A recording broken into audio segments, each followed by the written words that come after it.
তরমুজগুলো তো মাশাআল্লাহ অনেক বড় হয়েছে। হ্যাঁ রে, আলহামদুলিল্লাহ।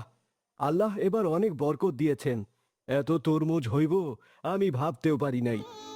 কিন্তু বাবা, ফলন এত ভালো হলো, তাও তোমার মুখটা এমন শুকিয়ে আছে কেন? তুমি কি খুশি হওনি? খুশি হমু না কে, তবে ভেতরে ভেতরে একটা চিন্তা হইতাছে। আল্লাহ পাক আমারে এত রহমত করলেন, আমারও তো উচিত তারে খুশি করার জন্য কিছু করা। আল্লাহকে খুশি করবা? কিন্তু সেটা কিভাবে বাবা?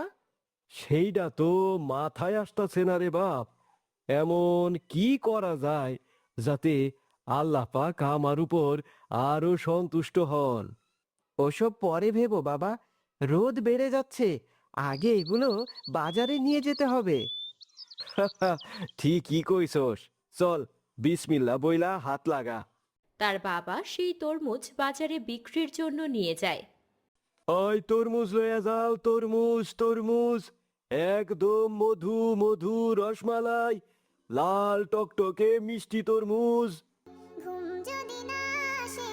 কি চাচা, তরমুজ লাল হইব তো? ইনশাল্লাহ হইব। তাইলে আমাকে একটা দেন দেখি। কোনটা নিবা বাবা?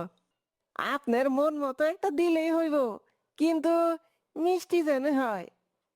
আল্লাহ ভরসা, এই যে এইটা লও। ঠিক আছে, কাইটা দেন চাচা। দিতাছি বাবা, দিতাছি। দেখো কত লাল বের হইছে, মাশাল্লাহ। সত্যি অনেক লাল হয়েছে। ওই চাল রে, খাওয়া শুরু করি।